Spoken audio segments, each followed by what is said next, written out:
तो आता है टॉपिक विशिष्ट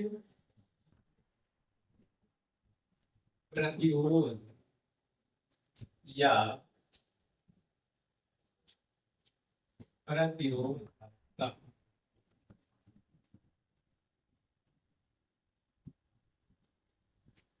ठीक, विशिष्ट प्रतिरोध क्या है इसके बारे में हमको पढ़ना।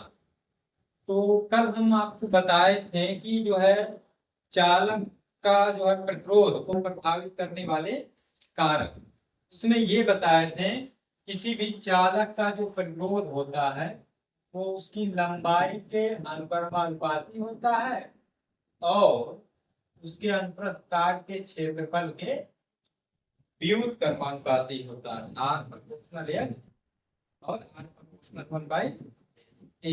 अगर इन दोनों को हम साथ में लिखें तो इसका मतलब होगा आर प्रोपोर्शनल एल अपान ए।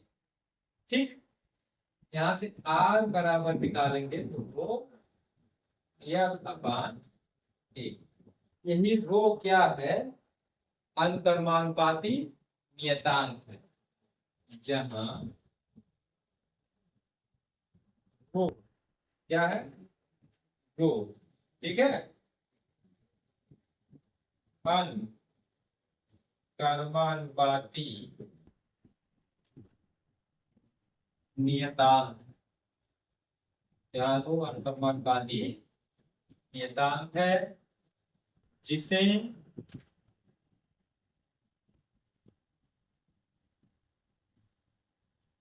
चालक के पदार्थ का,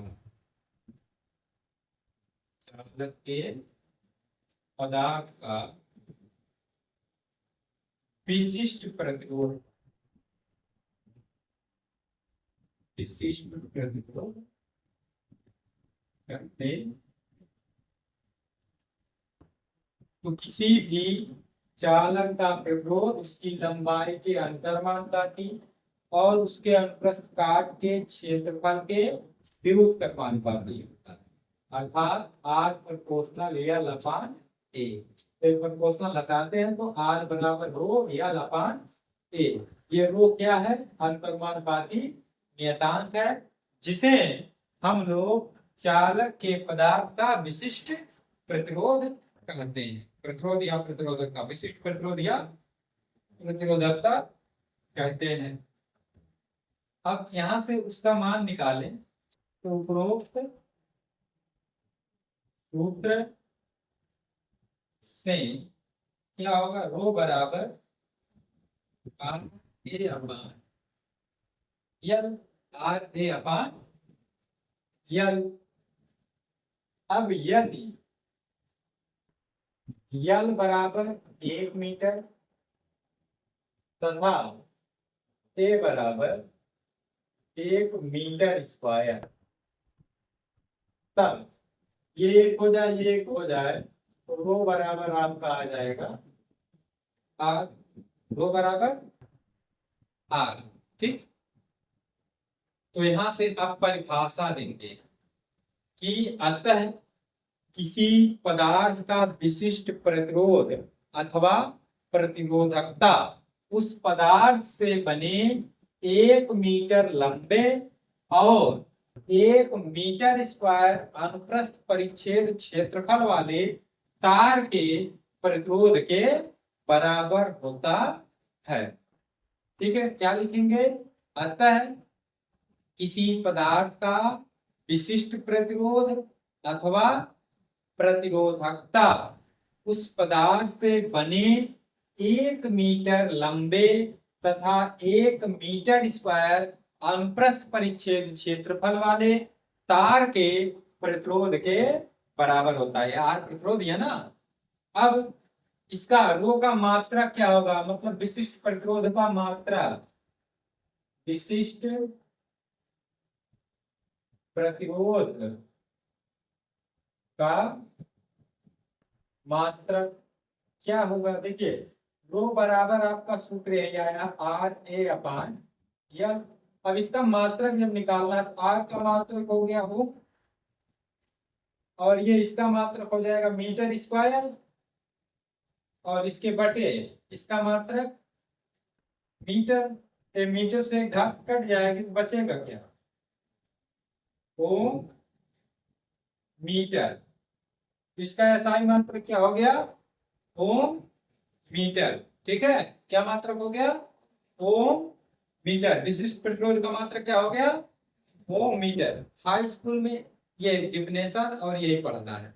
इंटरमीडिएट में जाते हैं तब आपको वहां बताया जाता है किसी भी चालक का जो विशिष्ट प्रतिरोध होता है, तो चालक तार के भीतर वैद्युत क्षेत्र की तीव्रता और धारा घनत्व जे के अनुपात के बराबर होता है। रो बराबर ई अपान जे। ये वाली भी परिभाषा पढ़ते हैं और एक ये भी पढ़ते हैं। ठीक है, इंटरमीडिएट में। लेकिन आपको हाई स्कूल के सिलेबस में इतना ही पढ़ना है। ठीक, भाई वाला कहाँ पढ़ेंगे? इंटरमीडिएट में। ठीक है, जब आप लोग जाएंगे तो वहां पढ़ेंगे। कोई कठिन नहीं है। क्या है? किसी भी पदार्थ का विशिष्ट प्रतिरोध, ठीक है, उस चालक तार के भीतर जो क्या रहेगा?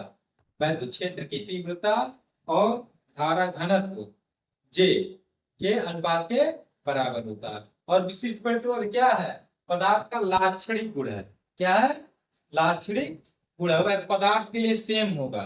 ठीक है, जैसे एक ही पदार्थ का अगर तार बनाते हैं हम लोग, लंबाई अलग है, मोटाई अलग है, तो उसका प्रतिरोध अलग अलग होता है।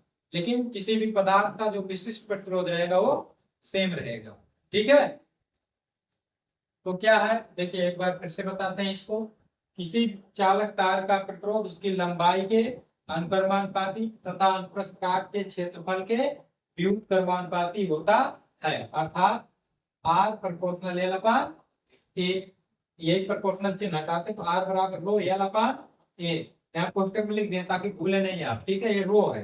क्या है? रो।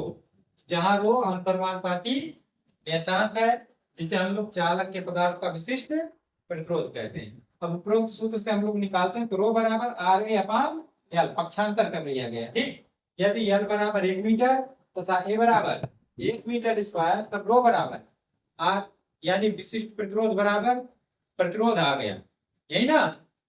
लेकिन कब? जब लंबाई 1 मीटर हो और क्षेत्रफल उसका कितना हो? 1 मीटर स्क्वायर। तो यही से परिभाषा देते हैं, कहता है किसी पदार्थ का विशिष्ट प्रतिरोध अथवा प्रतिरोधकता उस पदार्थ से बने 1 मीटर लंबे तथा 1 मीटर अनुप्रस्थ परिच्छेद वाले क्षेत्रफल वाले तार के प्रतिरोध के बराबर होता है। मात्रक क्या होगा? ओम मीटर। मात्रक क्या होगा? ओम मीटर।